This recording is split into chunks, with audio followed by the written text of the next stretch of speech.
Recognizes Congresswoman Boebert for her questions.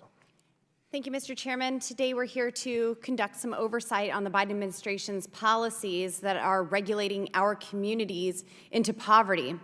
The Biden administration's all-out war on domestic American energy has resulted in record-high inflation crisis that has shifted the cost of Joe Biden's multi-trillion-dollar spending spree to the American taxpayers. While my colleagues on the other side of the aisle want to play the blame game, they seem to be pointing at the finger at everyone but themselves. It's really unfortunate to hear energy crisis stories, energy poverty stories, where a mother has to choose between feeding her family or paying the electric bill.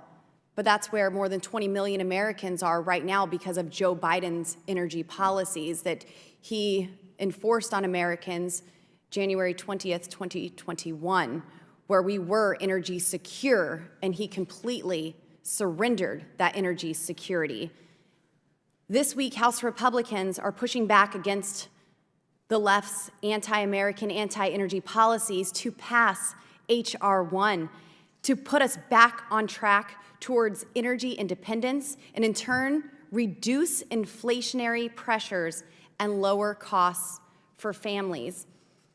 Dr. Paul, in your recently released paper, An Economics Case for Restrictive Supply-Side Policies, you advocate for nationalizing the United States oil and gas industry. Do you still agree with that statement?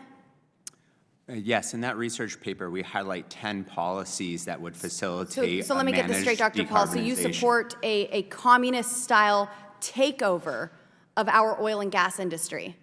Because that's exactly what this is, nationalizing our oil and gas industry. The majority of countries around the globe that have substantial fossil fuel reserves have public ownership of those reserves. This so that is they a can communist-style takeover, and we've even heard from my colleagues on the other side of the aisle that they never want to invest in fossil fuels and the infrastructure of it here in America again, which is quite alarming. Dr. McPherson, prices for heating American homes rose by more than 27% in the past year.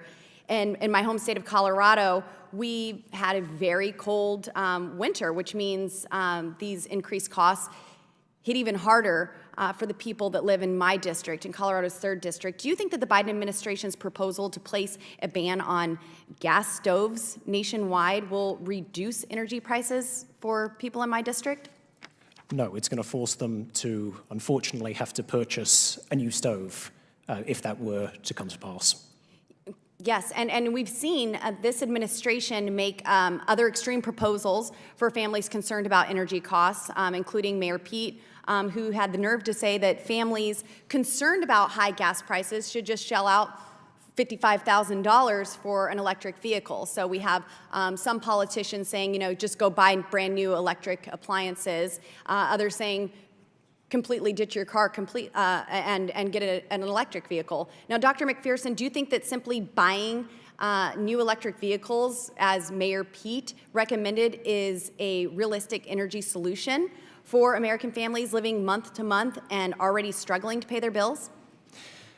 There are hidden inflationary effects within electric vehicles, which, in the right place, in the right context, for the right people, are excellent.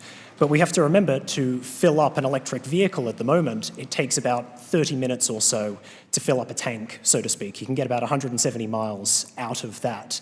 But if you've got kids, for example, you've got a family, you've got somewhere to be, you've got to be at work, that half an hour is going to add up. Now, if you're trying to transport freight, for example, across the United States, half an hour every time to fill up is going to add up. Now, that's either going to be reflected in workers' wages, because they're going to demand more, because that time and their time should be compensated, so that'll be inflation, or workers won't be compensated for all that time that adds up. There are hidden inflationary effects there we need to think seriously about. Thank you, Dr. McPherson. And we've seen states like California say that we want to ban electric vehicles by 2035, and then the next week saying, hey, please don't charge your electric vehicles because our grid cannot handle this.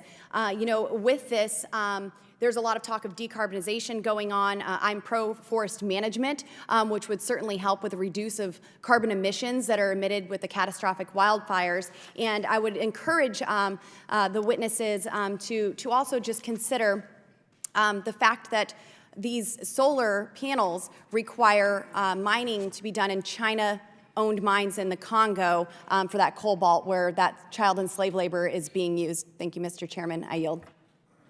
Chair recognizes Congresswoman Brown for 5 minutes. Thank you, Mr. Chairman. Now, I have to admit, I'm a little confused as to why we're having the same hearing again.